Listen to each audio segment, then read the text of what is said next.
Well,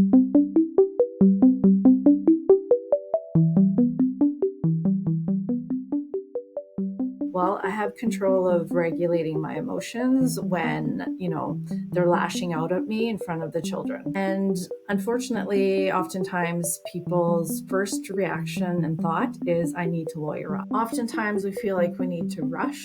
So your world has just been cracked open and you need to slow it down. The teenagers want to be in the house where they're close to friends. They don't want to live in a suitcase. People call it parental manipulation, parental alienation, rejected parent, targeted parent. And I think the experience, regardless of the label, is the same. It's the damage of a child and parent's relationship. It's important for them to have a relationship with both of you because that impacts them throughout their lives in adulthood. Welcome to the Just Separated podcast. Hi, I'm Karen Omand, a thanatologist, grief counselor, divorce strategist, and co-author of the Just Separated workbook. I draw on years of personal and professional experience to guide you through the challenges of your divorce. Together, with our expert guests, we'll equip you with the clarity, resilience, and tools to take charge and move forward with confidence. Follow Just Separated and join us as we explore the many different facets of divorce.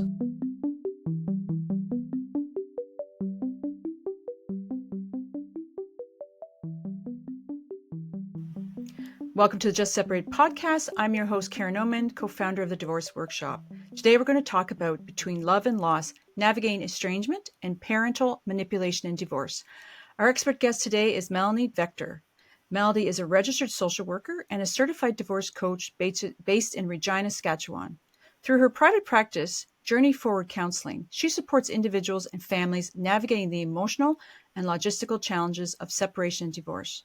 She works closely with parents to reduce stress, build healthier communication patterns, and protect the parent-child bond throughout the transition. Her approach is compassionate, practical, and grounded in the belief that children do best when they have healthy and meaningful relationship with both parents.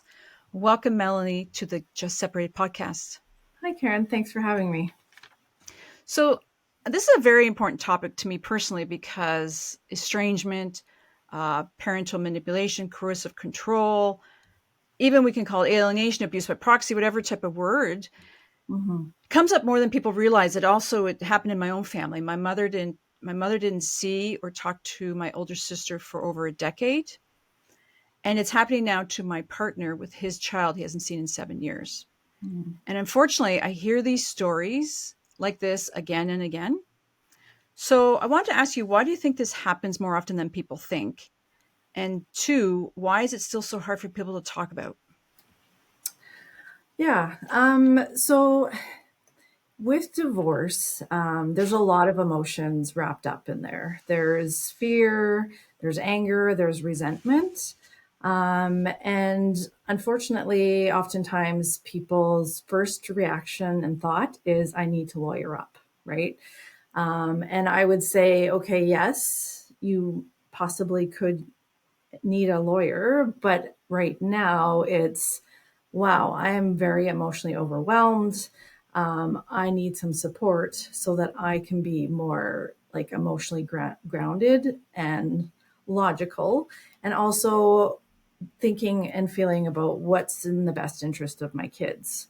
Like, it's very hard for adults to cope with divorce, but it is even harder for our children. So I would say managing a person's emotions, it would be step one so that they can think clearly and be a better support to their children who often gets lost in the shuffle. I feel like it seems like almost like a taboo topic.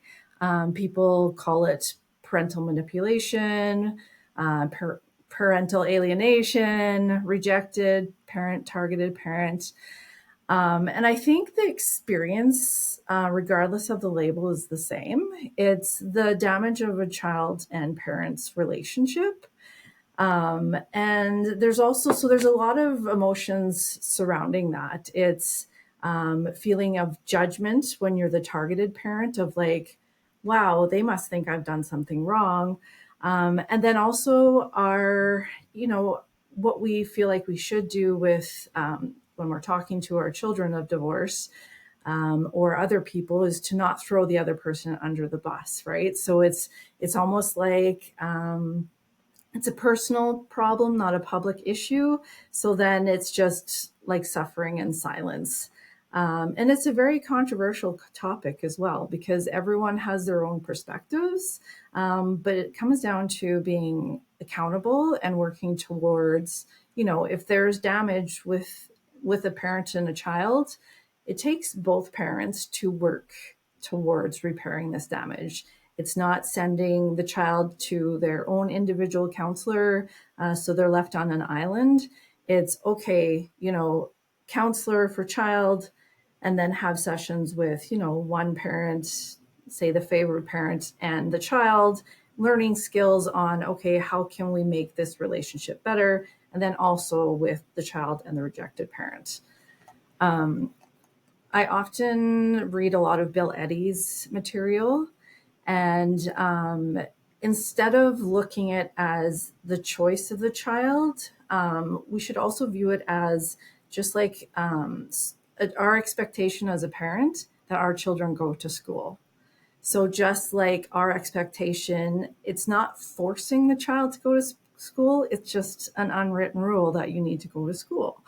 And that should also be to do with, as long as it's safe to do so, the expectation is the child to have a relationship with both parents, and the expectation that both parents work towards making sure that happens. So I'm still kind of wondering though, why it happens. Like, if I think about, go back to my mother, she was the primary caregiver. It's 1970s. It was kind of more of an in-court situation. So obviously the communication had broken down between my parents, and they weren't able to talk it through to become what you're saying, like become better co-parents and stuff. So this, whatever happened in this situation that my sister didn't talk to, I'm not sure that my mom was really prepared or understood what was going on with her child, right? Because it was never happening with me, Melanie. For some reason, I was very, very connected with her. And even if they had been saying stuff to me about like coercive controlling or whatever they were doing, it didn't work for me, but it worked for my sister. Right. But I'm not sure, and I wanted to bring that up too, is I'm not sure, and I think this is important that we talk about today, is that I'm not sure many parents who go through divorce actually know that this can happen, whether it's intentional or not, right? Because sometimes when people do it, it's not, they're not meaning to do it. Just some of their behaviors are, or they're feeling so distressed about their own divorce, and they're like, oh, you love your mom, right? Or you love your dad. You know what I mean? So can we talk a bit about how people can become better aware that this can actually or could happen? Does that make Right. sense? Yeah. So with your mom, being like in the 70s, I think a lot of things, especially with mental health and emotional regulation, that type of stuff wasn't even really realized or talked about.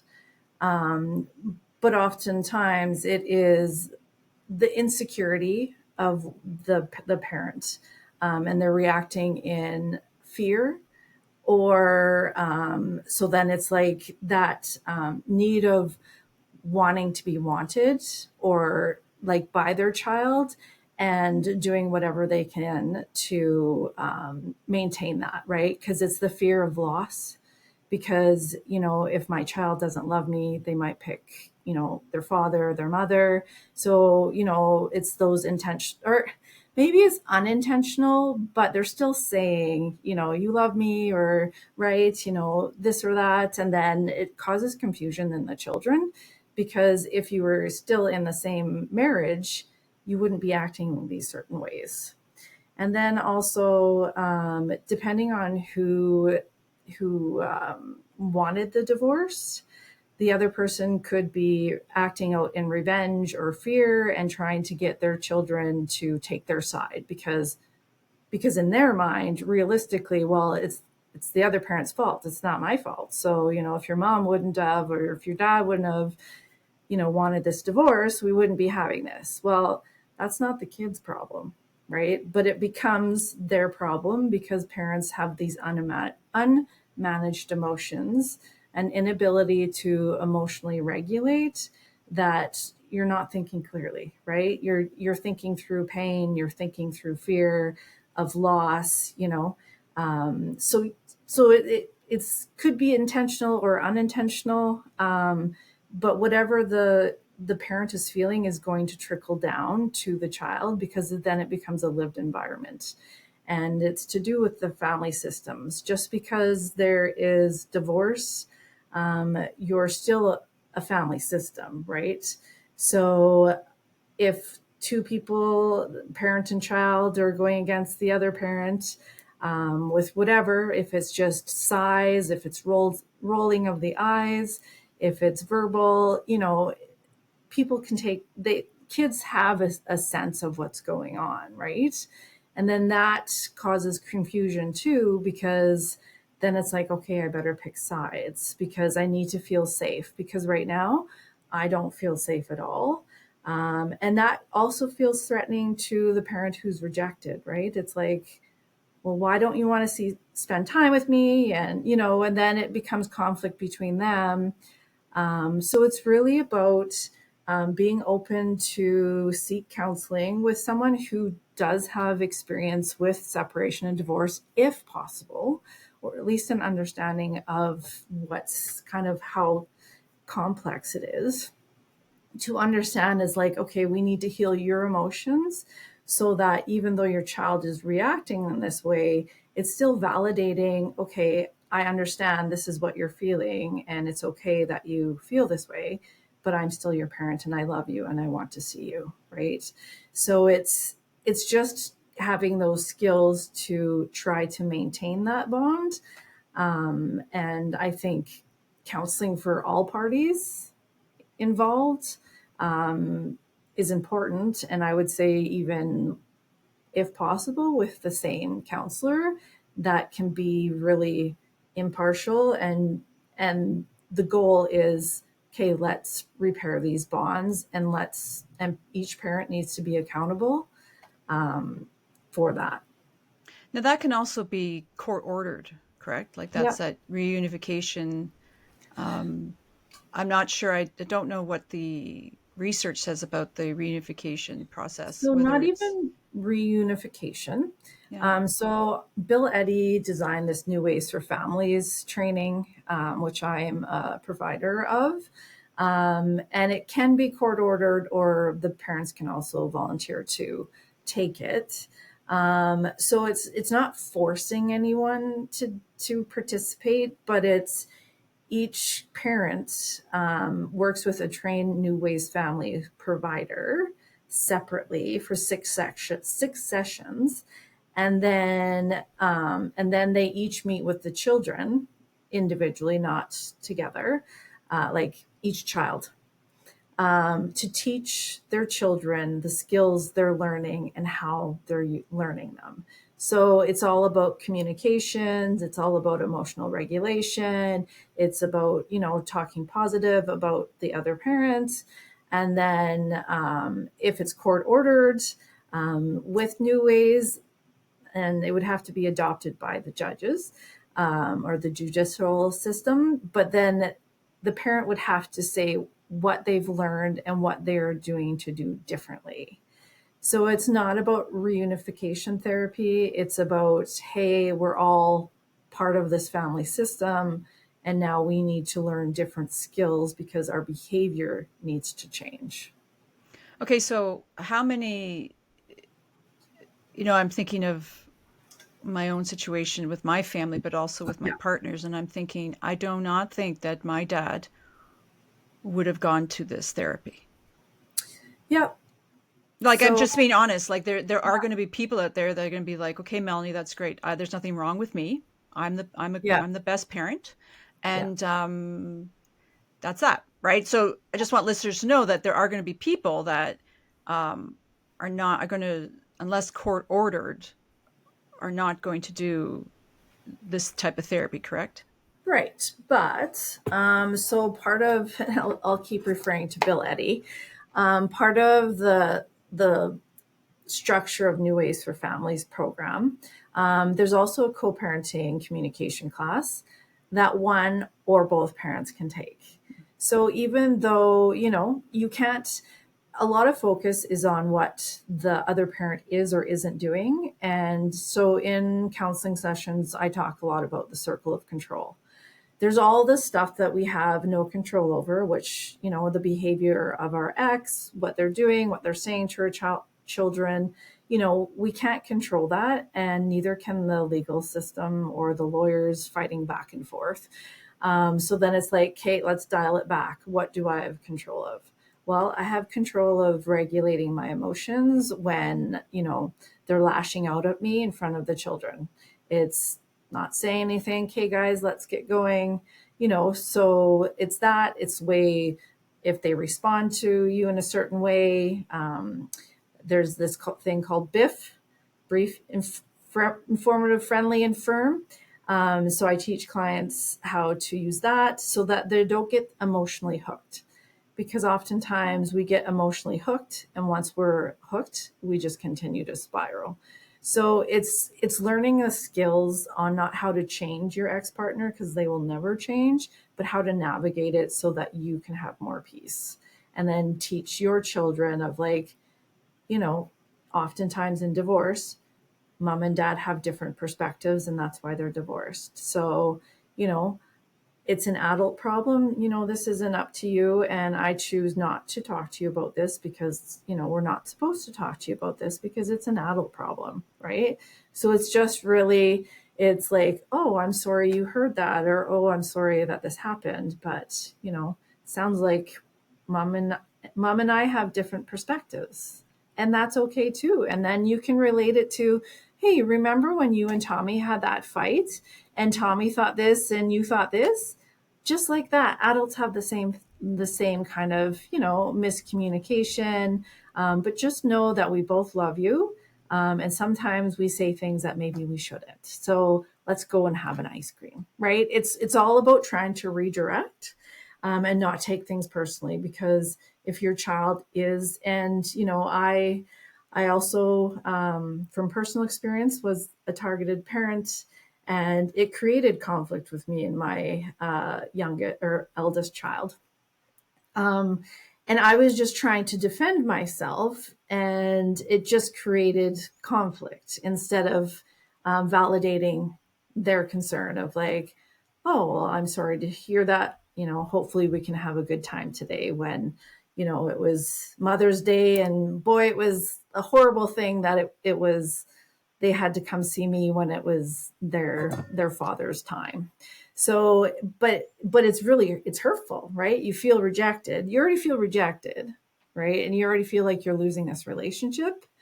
And then, but if you continue in the same way, they will continue in their thinking of, oh, mom or dad is right when they said this about mom or dad, right? So it's really, it takes a lot of patience. It takes a lot of skill. And that's what I do in like divorce coaching and counseling sessions, is like, okay, let's dial that back. What is in your control here? And let's stop focusing on that ex because we can't control them. Let's start focusing on the children. Yeah, I really love that, because when you think about it, like, the more that you learn to control yourself, which can be hard at the beginning, because I've been there, when you're attacked or you're told you're unfit parent, Mhm. and really you're not an unfit parent. So you have to really, so I think that's why what you do, as well as Dr. Amy Baker, lots of good professionals too, and Bill Eddy's a real foundation on that too, is, as you say, we can only control ourselves. It's just really Yeah. hard to always have to, you think you need to defend everything, right? Like, Yes. I am a good mother, Yes. and really what you're saying is we have to learn the techniques and the tools, how to Yep. handle that. But going Hmm. back to, especially when you have like the early signs of a child starting to kind of pull away from that Yeah. parent, those would be times when it would be really important to actually see someone like you, to Mhm. talk about the language we would use to make sure that you don't get down that spiral of Yes. defending, because a lot of Mhm. times you want to even defend with your child when they say, oh, you're a loser. I'm not a Right. loser, you know what I mean? Yeah. So Yeah. I don't know if you Exactly. want to talk about that for a minute. Yeah. Yeah. It definitely is challenging, right? Because our brain's normal reaction when someone is angry or rude or disrespectful to us, it goes into that attack mode, right? And even if it's with our children, it's like, don't disrespect me, I'm your parent. But then there's another, complex layer in divorce of, it's even deeper, right? So it's, hey, like, we don't talk that way to each other. And then just redirect, like, we love each other. This isn't the way we talk. I'm sorry you feel that way. But maybe like, and then there's also, okay, it sounds like you maybe need to cool down. So how about we, take a break? You can go to your room. I'll go to, we'll just separate for a bit, cool down and talk when we can both like feel a little bit more managed. And I think that's the important part of even child counseling or teenage counseling is for them to also develop the skills of emotional regulation, to bring in the concepts of black and white thinking. And it's a lot of skills for both, which, will benefit our children and teenagers as they get older, because things aren't black and white. Court is not gray. And that's the problem with the adversarial process of going to court, right? Then all of a sudden you are defending yourself. So of course that's going to be how you react in every situation, because that's all the documents. Your name is smeared.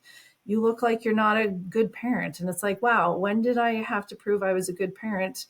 Like last year when I was still married. But all of a sudden, they're just cutting you down left, right, and center, and everything's public. And that's why if you can, slow it down, because divorce can take time, see a counselor and look at the alternate dispute resolution processes like mediation or even collaborative law, because it is all about a team of professionals. It's not just about lawyering up. It's about, oh, do I need a financial advisor so that I can think bigger picture, not right now in this react and defend mode, right? It's just otherwise you're always defensive and defending and not being able to look even further in the future. Yeah, I think this team approach is the more people I'm interviewing, the longer I've been in this field, the more important it really is. And I think I always say the metaphor of like a lawyer or your mediator can be the surgeon, like they can be the little surgeon, but the Right. anesthesiologist, the nurses, whatever other type of professional you need around you. Yeah. Because if I look back at my parents, like, my goodness, Melanie, she was so stigmatized because Yeah. she was blamed for the divorce. Meanwhile, my Right. father, both have died, by the way, so I'm Yeah. free and clear to talk about Yeah. it. But my dad, I think, had affairs, and Okay. and I'm like, and I remember it was like my mom would say to me years later, like when I was an adult, I want to find out more, right? And she told me a Yeah. bit, and it was like the stigma that she felt and Yes. the grief. Like we haven't even touched on the grief Right. of this whole aspect. And I'm a grief counselor, and I wrote in my notes, Melanie, I'm like, the grief here is overwhelming, right? Because it's Mhm. an ambiguous loss when you're not able to talk to your child anymore. Yes. But Hmm. I wanted to talk a little bit about, just to give people a little bit of ideas, is some early red flags that they could maybe notice, that if their child is slowly pulling away, that what they could, is there a couple things you want to say, like watch out for this or that? Um, yeah, it's definitely tricky because they can be like very unnoticeable. But if they start not coming to, the parenting time, if they're not like sticking to their schedule and they're like making excuses, talking, hopefully if you have a good co-parenting relationship or working with a parenting coordinator of like, hey, this seems to be a problem and I'm worried about our relationship. And also even having that conversation with your child of, it seems like you're not wanting to come over and spend time with me. Is there something I can do differently to make you feel more comfortable? There's also, if one parent stays in the family home and you're divorcing and your children are teenagers, the teenagers want to be in the house where they're close to friends. They don't want to live in a suitcase, right? It's a lot easier when the children are younger for the transitioning back and forth. I mean, really stopping, if the other parent is bad mouthing you or saying things, not to throw the other parent under the bus, but, that doesn't sound right, and it's just like, sounds like mom and mom and I have a different perspective on that. And that's not anything for you to worry about. Just know I love you. And, maybe I'll talk to mom about that or talk to dad about that and see how we can fix that. There's also I was told that when I'm at 12, I get to pick who I get to live with. And that's also another sign. It's like, don't tell your kids that. It's, it's important for them to have a relationship with both of you, because that impacts them throughout their lives in adulthood.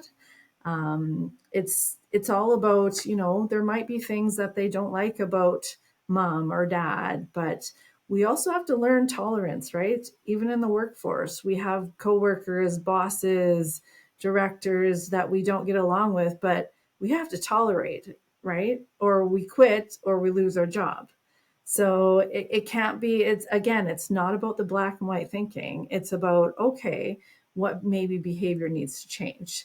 So then it's proposing counseling or having these conversations with your ex co-partner, or co-parent rather, and then saying and suggesting, well, hey, I think maybe counseling, but counseling for your children, but both being active participants. Like, how is Tommy doing? Like, is there any general feedback of, their concerns? And, like, the counselor doesn't have to tell you and they shouldn't, what has been talked about in counseling, but they could provide suggestions on how to make the child feel more supported. And that could be, the direction of the counseling. It's like, hey, it seems like there's a bit of tension between Sally and dad. We're going to do some counseling, but we want like both parents to be involved, so that there isn't this fear, right? The fear of like rejection or from either parent. So, and then just really reading up on it. Bill Eddy has some good material. Don't Alienate the Children is a really good book. Splitting, which is about like the black and white thinking of one parent's all good, one parent's all bad, because that does not work and is untrue. So just educating, getting these skills, finding some co-parenting classes, and then working on your own emotional regulation so that you can be regulated. Because once you're regulated, you're better prepared to, talk with your kids and feel less reactive. Yeah, I also want to mention Dr. Amy Baker has a website as well if they want to check that out, because she's full of resources. I think she has like the 8 behaviors that kids display and the 17 or 19 types of things that parents will Right. say. So you can Okay. kind of get an idea. And I Yeah. think, as you said, the more educated you are, Yeah. if you feel it's happening, you can Right. start working on it right away. Because I think what happens to some parents is that by the time they've figuring it out, it's gotten really deeply in. Yes. Yeah. Another good book too is Divorce Poison. I can't Mm, remember who wrote that, but yeah. yeah. Yeah. So Well, you already very, said some great tips. Do you have any other tips? Like I had wrote stay calm. You already said stay calm, right? So, yeah. Just don't give up on your children, even if you are feeling like the rejected or targeted parents. Um, and it feels counterintuitive or contradictive. But even though they say, I don't want to see you, it's still trying to maintain some sort of connection, because Dr. Amy Baker said that she interviewed adult children who like were involved with parental alienation, and they still wanted the targeted parent to not give up. So I know that that feels weird and like, well, that seems strange. But we have to remember that our children are developing, and they have like, we forget about their stages of development and what they're capable of, and all of this is very confusing for them. So they're possibly just doing whatever feels safe, even though a parent is rejected. So it's not giving up. Um, and still reaching out on birthdays and Christmases and whatever, like, hey, I'm thinking of you. Just know that I love you. Um, and and yeah, and also taking care of yourself too, and getting that counseling and support, and reading and researching on how to do differently, and working within what is in your control, like I said. So um, we need to stop focusing on the ex so much, because they will do what they do, just like they did in the marriage. And okay, how can I handle the situation better? Yeah, I love that. The circle of control is really important Yeah, in this field. yeah, I also want to mention that you need a really good support system because grief is I saw it with my mom, I see it with my partner. It's difficult when you can't. hmm, Um, you were with that child a lot, and all of a sudden you're not yes, talking to them anymore, and it's ambiguous grief. So you need to yeah, make sure you have the right type of support systems, yeah. the right type of counselor, um, to help you through, because it can be very isolating. Um, Oh, 100%. and Yeah, it's also very, very disenfranchised, right? It's not very well, like, as we talked about at the beginning of the podcast, it's not very well talked about. The parent doesn't want to talk about it much. The society doesn't want to talk about it much. And there's also that myth that, if I think of my mother, that she caused the conflict as well. right, Um, not every not everybody who has high conflict, or both parents or both people are conflict, right? right, It's usually perpetrated by one toward the right. other. So Yeah, and it's also to do with the culture of blame. That's a lot to do with divorce. It's like, who is the perpetrator, who was the victim, kind of thing. And then we get sucked into that culture of blame. And it's not about pointing fingers, it's about accountability and changing behaviors. So in terms of the grief, especially if it's drawn out like mine was for many, many, many years, um, that grief continues. I remember, because my child wanted to live with their father more, and it was just right before their 16th birthday. Trial date was coming up, and etc. I literally had to grieve the possibility that you know our relationship may just crumble completely. And it is a huge loss, right? It's a loss of what you once knew, what you thought you could have had, what could have been if it wasn't so high conflict, and that both parents just work together to foster healthy relationships with the parent and child. So it's a lot, and that's why, if possible, to stay out of the court system, because even if people are awarded certain custody, the behavior doesn't change. And it's really focusing on changing behaviors, learning new skills, and just really focusing on, repairing your relationship. I do want to say that my child and I do have a good relationship now, thankfully, but, unfortunately, like for your partner and many other people, that's not always the case. So it's really, not trying to give up hope and still reaching out when they're like, well, don't reach out, because there's a tiny voice inside of them that's confused and hurt and angry. And if you don't continue to reach out, it just confirms like I guess we'll use alienation, like Amy Baker. It confirms that, and they're like, okay, see, so and so is right. So basically what you're saying there is just don't give up. Keep trying Yeah, however yeah, you can.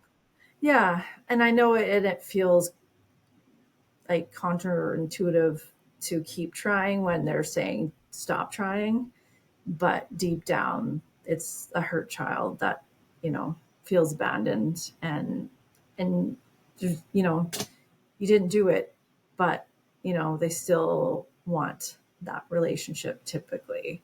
As long as there was no like a lot of like violence and like certain reasons for it. And I think every child still wants a relationship with their parents. It just has to be a safe one in certain circumstances. Yeah, I want to say that my mom and my sister reunited as well Oh, good. after 10 years.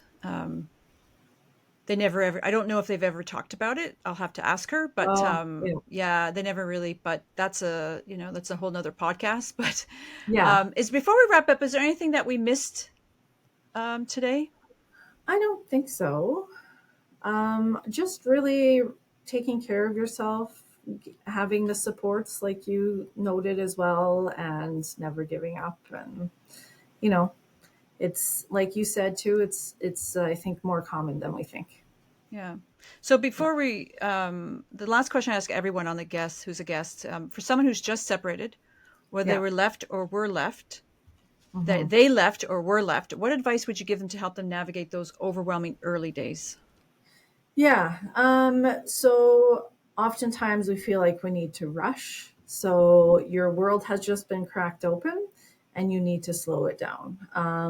Even though someone says they want a divorce, it's not an overnight process. And you're going to be better prepared if you get the right emotional support and, incorporate self care and just really deal with those emotions of grief so that you're in a better headspace to move forward. And then when you are in a better headspace, it is really figuring out, okay, what's next? And there's a lot of different free resources too. So do some research on, what documents I need, you need to look into, what type of divorce financial analysts that might be available, mediation. So it's not rushing it because, it could take a long time. So it's just trying to be mentally prepared, so that you can like maintain the consistency going forward. Great advice. So how do people work with you, Melanie? Like, So if you're a Saskatchewan resident, like since I'm a registered social worker, I do direct bill to a variety of insurance companies. I'm also an NIHB provider, non-insured health benefits for individuals with treaty status, and a victim services provider. So they can go on my website, www.journeyforwardcounseling.ca. So it can be counseling. And if you don't have coverage, then it would just be the hourly rate. And then I also do divorce coaching, co-parenting classes, voice of the child reports, and co-parenting with a new partner, and then also working with children. Um, Working with children, I like to just keep in-house, especially because I'm a social worker. I would rather I want to see them in person. But for the adults, for divorce coaching and counseling, I'm anywhere can work with me. awesome. You're doing Yeah, great work. It is so needed. thank As you. the theme of some of this podcast has been my mother, and I wish my mother had a lot of the stuff that's offered now today back then, Yeah, because I think it would have saved her a lot of heartache and given her a yeah, lot more wisdom to get through what she had to get through on her own. So yeah. we have it now, and so Right. that's people like you and everyone else I talk to who are trying to make a difference, and you are. And so thank you for coming on today. Yeah. Thanks for having me, Karen.